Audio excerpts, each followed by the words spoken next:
وہ تو United nations ہیں، یونائٹڈ نیشن سیکیورٹی کونسل ہے اور ہیومینیٹیرین کے ادارے ہیں. ابھی آپ کشمیر کا دیکھ لیں کہ آپ کو پتہ ہے کہ یونائٹڈ نیشن سیکیورٹی کونسل کی قراردادیں موجود ہیں، ان پر وہ عمل نہیں کروا رہے. اس کے بعد چلے اور نہیں کچھ، تو یہ تو ممکن تھا کہ جب مقبوضہ کشمیر میں اتنا لمبا لاک ڈاؤن ہوا اور وہاں پر اندھیر نگری رہی، تو کوئی وہاں سے ایک مشن آتا اور آ کے پکا بیٹھ جاتا سری نگر میں دیکھنے کے لیے کہ وہاں کیا ہو رہا ہے. وہ بھی نہیں کر پائے. کیوں نہیں کر پائے؟ اس لیے کہ امریکہ اور ہندوستان کے بڑے گہرے روابط ہیں، اسٹریٹجک روابط، انہوں نے آپس میں معاہدے کیے ہوئے ہیں. تو اس سے بدامنی پیدا ہوتی ہے جب لوگ یہ سمجھتے ہیں کہ ہمیں انصاف نہیں مل رہا، ہمیں ہمارا حق نہیں مل رہا، تو پھر وہ بامر مجبوری ہتھیار اٹھاتے ہیں، تو بدامنی پیدا ہوتی ہے. لیکن یہ کہ اس کے علاوہ ابھی آپ دیکھیں کہ افغانستان کے اوپر بیرونی فوجوں نے آ کے قبضہ کر لیا. چلے ایک مقصد کے لیے آئے تھے جو 2 سال میں حل ہو گیا تھا القاعدہ والا، اس کے بعد واپس چلے جاتے. انہوں نے یہاں مستقل رہنے کا فیصلہ کیا. پھر افغانوں کو کیا، ان کے پاس کیا آپشن تھی سوائے اس کے کہ جو کچھ آپ کے سامنے ہوا.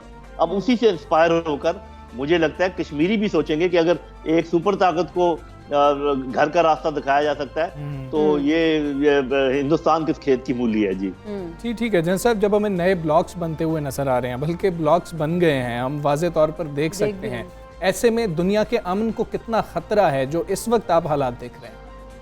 جی بالکل، جو بلاک زیادہ تنوع ہوتے ہیں اتنا ہی خطرہ بڑھتا چلا جاتا ہے، اور خاص کر جب ان کے جو انٹرسٹ ہیں وہ کلیش کرنے لگ. دیکھیں کوئی بھی چیز دنیا میں اس کے طریقہ یہ ہے کہ مثال کے طور پہ ایک روٹی ہے، ہم 3 بیٹھے ہیں، ایک طریقہ تو یہ ہے کہ ہم تینوں کہیں کہ آؤ بانٹ کر کھاتے ہیں. درست. ایک طریقہ یہ ہے کہ آپ میں سے جو تگڑا ہے یا ہم میں سے وہ کہے کہ میں لیتا ہوں آپ تو جائیں.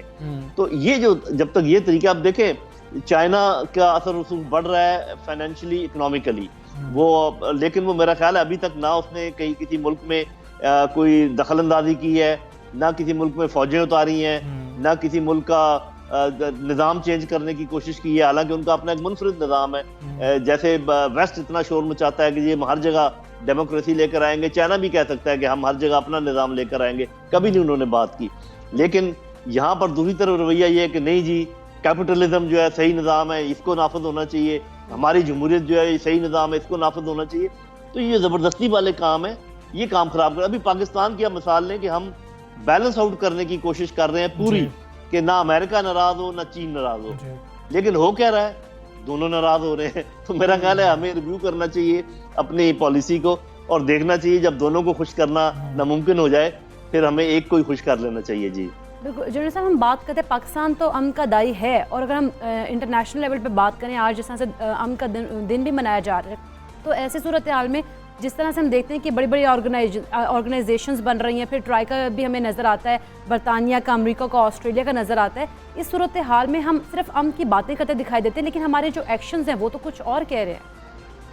جی دیکھیں، بالکل آپ صحیح کہہ رہی ہیں کہ انہوں نے کوارڈ بھی بنایا، انہوں نے ابھی یہ آکس بنایا جس میں آسٹریلیا، UK اور یہ US شامل ہیں، اور پھر یہ وہ امن کی بات بھی کر رہے ہیں. تو یہ اسی چیز کو دیکھنے کی ضرورت ہے کہ صرف آپ کو لوگوں کی باتوں پر نہیں جانا. ان کے وہ کہتے ہیں نا کہ آپ کا ایمان وہ نہیں ہے جو آپ کہتے ہیں، آپ کا ایمان وہ ہے جو آپ کرتے ہیں. تو جو وہ کر رہے ہیں اس کے پیش نظر ہمیں اور جتنے بھی درمیانے اور چھوٹے ملک ہیں ان کو اپنے حفاظت کے انتظامات کرنے چاہیے. کسی بھی وقت ان کی نیت بدل سکتی ہے. آپ دیکھیے کہ ہندوستان اور امریکہ کے آپس میں بڑے گہرے تعلقات ہیں. ہندوستان ہم سے سخت ناراض ہے اور امریکہ بھی ہم سے کوئی خوش نہیں ہے. تو ان حالات میں ہمیں بھی دیکھنا چاہیے کہ کس قسم کے واقعات آگے پیش آ سکتے ہیں.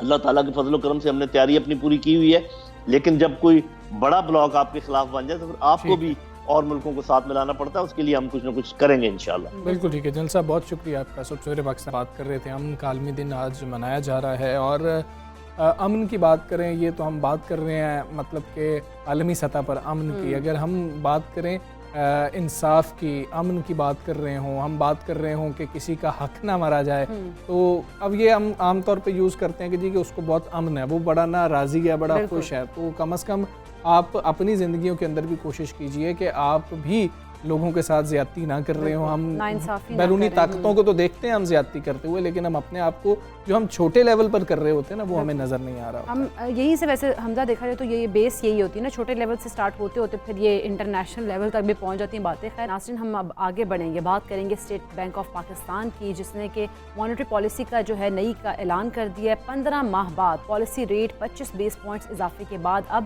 7.25% کر دیا گیا ہے. ہاں جی, اور اسٹیٹ بینک کی جانب سے جاری اعلامیے کے مطابق زرعی پالیسی کمیٹی نے محسوس کیا ہے کہ معاشی بحالی کی رفتار جو ہے وہ توقع سے زیادہ بڑھ چکی ہے, اور اجناس کی بین الاقوامی قیمتوں کے ساتھ ہی ملکی طلب کی بھرپور بحالی کی وجہ سے درآمدات اور کرنٹ اکاؤنٹ خسارے میں اضافہ ہو رہا ہے. بالکل. اچھا, کمیٹی نے یہ بتایا کہ مہنگائی کا جو اندیا ہے وہ انہوں نے دیا, اور انہوں نے کہا ہے کہ مہنگی جو درآمدات ہیں اور اس کی طلب جو ہے اس میں اضافے کے باعث مالی سال میں مہنگائی میں مزید اضافہ ہو سکتا ہے. اگر پاکستان تحریک انصاف کی بات کریں تو انہوں نے کہا کہ پاکستان تحریک انصاف نے جب حکومت سنبھالی تھی تو شرح سود 6.5% پر تھی, جو کہ بتدریج اضافے سے 13.25 تک پہنچ گئی تھی. اور ماہرین معاشیات کے مطابق پاکستان میں شرح سود میں اضافے سے معاشی سرگرمی میں مزید کمی اور اندرونی اور بیرونی قرضوں میں اضافہ ہوگا. اس پالیسی سے چھوٹے اور درمیانے سطح کے جو کاروبار ہیں وہ سب سے زیادہ متاثر ہوں گے, کیونکہ بڑھتی ہوئی شرح سود کے باعث ان کے لیے ادھار لینا بھی مشکل ہو جائے گا. بالکل. اب یہ صورتحال ہے, ہم اس پر بات کریں گے. Karachi chamber of commerce and industry صدر شارق بورا صاحب ہمارے ساتھ موجود ہیں. السلام علیکم, گڈ مارننگ. شارق بورا صاحب,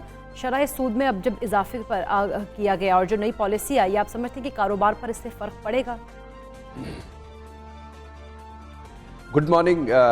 جو کل پالیسی ریٹ میں اضافہ ہوا ہے, میں سمجھتا ہوں کہ یہ مارکیٹ جو ہے اس کو بڑی آسانی سے ایبزارب کر لے گی. دیکھیں, یہ جو ایڈجسٹمنٹس ہوتے ہیں نا پالیسی ریٹس میں, یہ پارٹ آف اکانومی. ہماری اکانومی الحمدللہ از کنسالیڈیٹنگ, بلکہ بعض تو انویسٹ یہ کہہ رہے ہیں کہ ہماری جو مارکیٹ ہے پرابلی وہ بہت زیادہ ہیٹ اپ ہو گئی ہے, اور اس کو تھوڑا گورنمنٹ کا یہ پوائنٹ آف ویو ہے کہ اس کو تھوڑا سلو ڈاؤن کرنا چاہیے, اور اس کو سلو ڈاؤن کرنے کا انہوں نے یہ طریقہ سوچا کہ یہ جو انٹرسٹ ریٹ ہے اس کو بڑھا دیا جائے. بٹ ہم جو کراچی چیمبر سے جو ہماری ریسرچ یہ بتاتی ہے کہ گورنمنٹ کو اس وقت کسی قسم کی ایسی انٹرونشن نہیں کرنی چاہیے کہ وہ ہماری اکانومی سلو ڈاؤن ہو جائے. اس کی وجہ یہ ہے کہ ہماری اکانومی کا جو بیس ہے اور جو ہماری بقا ہے ہمارے معاشی پورے سسٹم کی, وہ اس وقت ہے جب ہماری اکانومی ایکسپینڈ ہوگی. جب اکانومی ایکسپینڈ ہو رہی ہوتی ہے تو پالیسی ریٹس میں یہ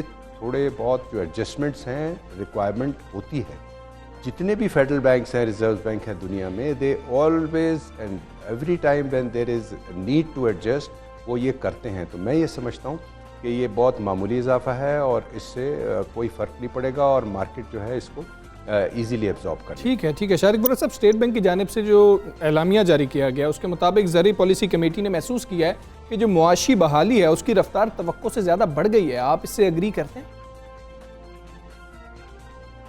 ڈیفینیٹلی میں اس سے ایگری کرتا ہوں, اس لیے کہ ہم لوگ جو مارکیٹ کو دونوں طریقوں سے دیکھ رہے ہوتے ہیں, چیمبر کے لیول پہ ایٹ مائکرو لیول بھی اور میکرو لیول بھی. اور ہماری جو اکانومی ہے وہ اس وقت ڈیفینیٹلی بڑے ہائر پیس پر جاری ہے. ایکسپورٹ میں بھی, ہماری ڈومیسٹک انڈسٹری بھی, ہماری لوکل پروڈکشنز بھی.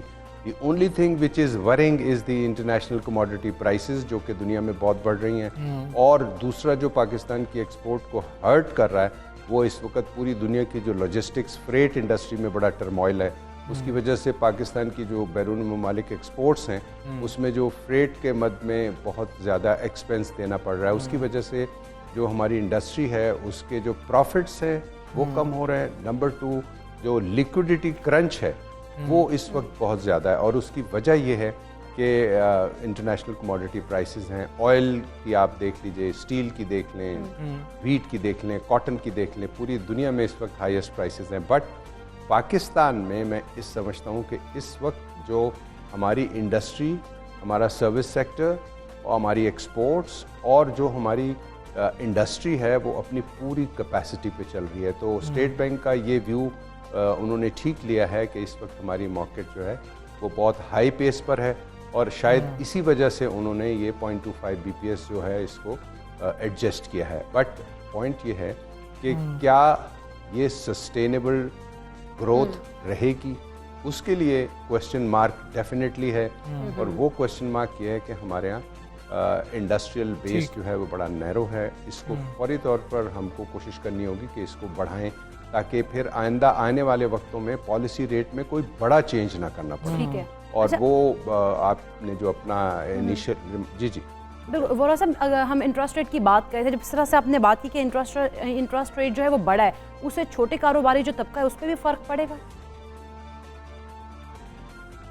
ایک تو میں آپ کو بتاؤں کہ دس از ٹوٹلی اے مسکنسیپشن کہ پاکستان میں چھوٹا کاروباری طبقہ جو ہے اس کو کوئی بینک یا کوئی اسٹیٹ بینک اس کے لیے کچھ کرتا ہے. پاکستان میں ایس ایم ایز نہ کوئی بہت بڑا فائنانس گورنمنٹ نے دیا کبھی، نہ اب دیا، اور وہ لوگ اپنے ہی پیسوں سے کاروبار کرتے ہیں. تو جو چھوٹا تاجر ہے، چھوٹا دکاندار ہے، چھوٹا صنعت کار ہے، وہ تو کبھی بینیفیشری رہا ہی نہیں اسٹیٹ بینک کی جو فائنینسنگ اسکیم ہے. دس از ویری انفارچونیٹ، بٹ اس کا پالیسی ریٹ بڑھانے سے گھٹانے سے اس چھوٹے کاروباری طبقے پر کوئی فرق نہیں پڑتا. ہاں، جب اسٹیٹ بینک کی کوئی ایسی اسکیمز جو کہ اسمال میڈیم انٹرپرائزز کو فائنینسنگ شروع کر دیں گی اور وہ لوگ بورور ہو جائیں گے تو ڈیفینیٹلی ان کو فرق پڑے گا پالیسی ریٹ میں چینجز آنے سے. But at present I think چھوٹے کاروباری طبقے پہ کوئی فرق نہیں پڑے گا. It's a misconception. ٹھیک ہے ورا صاحب، انفارچونیٹلی پھر جو چھوٹے تاجر ہیں یا درمیانی سطح پر جو کاروبار ہو رہے ہیں وہ لوگ یہ اعتراض درست کر رہے ہوتے ہیں کہ حکومت کی شاید ساری پالیسیز جو ہوتی ہیں وہ بڑے بزنس مین کے لیے ہوتی ہیں، بڑے تاجروں کے لیے ہوتی ہیں، ہمیں تو کوئی فائدہ نہیں ہو رہا ہوتا اس سے. کیا پھر یہ بات درست ہے؟ یہ بالکل 100% درست ہے، اور پاکستان کی اکانومی کے سینیریو میں تو it's more then a truth کہ یہاں پر جو ہمارا اکانومی گرو نہیں کر پاتی یا تھوڑی سی بڑھتی ہے 1-2 سال اور پھر کریش ہو جاتی ہے. اس کی وجہ یہی ہے کہ ہمارے یہاں جو فائنینسنگ ہے وہ اسمال میڈیم انٹرپرائزز کو نہیں دی جاتی. اور یہ غلطی یہ حکومت بھی کر رہی ہے، اس سے پہلے والوں نے بھی یہی غلطی کی. And I don't know for how long this mistake we will continue to make. اس لیے کہ جو ہماری پالیسی میکنگ میں ایکچولی فلا ہے، اور وہ اس لیے فلا ہے کہ ہمارے یہاں کوئی لانگ ٹرم پالیسی بنی نہیں، نہ امپورٹ کی بنی، نہ ایکسپورٹ کی بنی، نہ انڈسٹری کی بنی.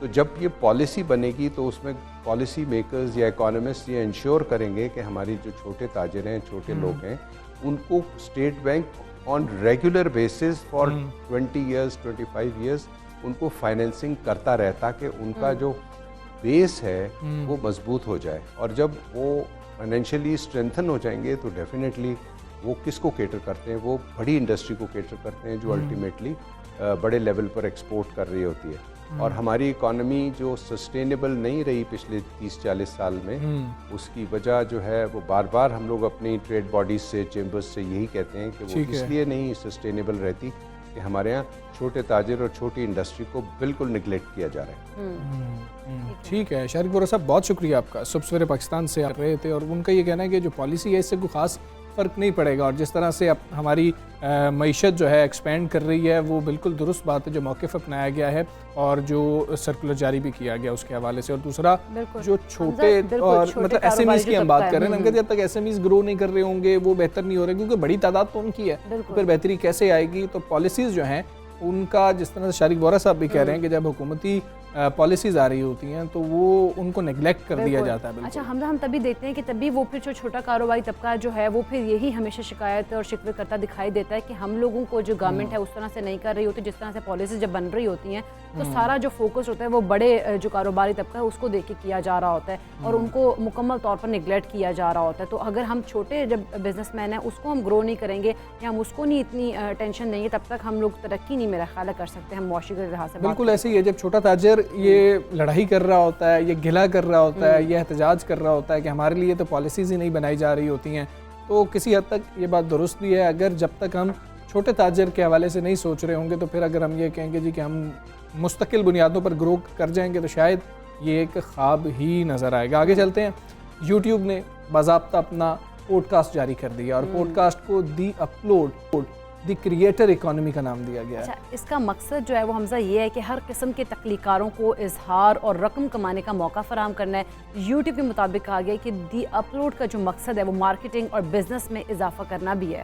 اچھا، اب ہر بدھ کو اس کی ایک قسط بھی نشر ہوگی اور پہلی قسط 22 ستمبر کو آن ایئر کی جائے گی. اور دیکھیں ویسے بھی یوٹیوب کے حوالے سے ہم دیکھیں کہ جو اچھا کانٹینٹ لوگ بنا رہے ہیں وہ کافی اچھی رقم بھی ہمیں وہاں سے کماتے ہوئے نظر آ رہے ہیں. اور اب یہ جو کریٹرز ہوں گے اور ان کا نام دیا گیا, خیر اب کئی چیزیں ہیں. اب تو یوٹیوب نے خاصی آسانی بھی کر دی ہے آپ لوگوں کے لیے کہ اگر آپ یوٹیوب کے اوپر کچھ ایسا سوچتے ہیں کہ جس سے سوسائٹی کو کوئی فائدہ ہوگا, کمیونٹی کو کوئی فائدہ ہوگا, تو آپ ویسی ویڈیوز اگر اپلوڈ کرتے ہیں تو پھر آپ کو کمانے کی چیزیں کمانے کے لیے جو ہے مواقع مل رہے ہوتے ہیں. لیکن ہم جو یوٹیوب کا استعمال کر رہے ہیں وہ اتنا غلط ہے, اس کے اوپر کوئی ریگولیشنز نہیں ہے, جس کے دل میں جو آتا ہے وہ بات کر لیتا ہے. ابھی پچھلے دنوں 3 دن پہلے کی بات ہے کہ وہ یوٹیوب پر ایک ویڈیو بہت زیادہ ٹرینڈ کر رہی تھی, اور وہ ویڈیو تھی کہ نیوزی لینڈ کی ٹیم کا طیارہ واپس جاتے ہوئے تباہ ہو گیا. یہ آپ دیکھیں کہ کس طرح کی باتیں کی جاتی ہیں. لیکن حمزہ یوٹیوب کی جس طرح کی پالیسی ہے اس کے اوپر بھی ہم لوگوں کو کامنٹ کرنا بڑا ضروری ہے, کیونکہ وہ جو ہے ان کی پالیسی اس لحاظ سے بہتر ہے کہ وہ اگر اس طرح کانٹینٹ بار بار آ رہا ہو تو وہ پھر ان لوگوں کو یہ ہے کہ اسٹرائک بھیجتے ہیں, 2 سے 3 بار بھیجتے ہیں. اگر وہ نہیں باز آ رہے تو اس طرح کا کانٹینٹ پھر وہ ڈیلیٹ کر دیتے ہیں, یا پھر اس جو چینل بنا ہوتا ہے یا ویڈیو اپلوڈ کرنے والا ہوتا ہے اس کو بلاک ہی کر دیتے ہیں, تاکہ اس قسم کی جو مواد ہے وہ یوٹیوب پہ. میں اس سے ویسے ڈس ایگری کرتا ہوں. اگر ایسا ہوتا ہے پاکستان میں 98% جو یوٹیوب چینلز ہیں نا وہ بند ہو چکے ہوتے. خیر آپ کے لیے ایک آپشن ہے, اچھا ہے, آپ جا سکتے ہیں, اس کو چیک کر سکتے ہیں یوٹیوب کے اوپر, اور آپ کے لیے کمائی کا ایک ذریعہ ہے. ہم ایک بریک لیتے ہیں, بریک کے بعد واپس آتے ہیں. Stay with us.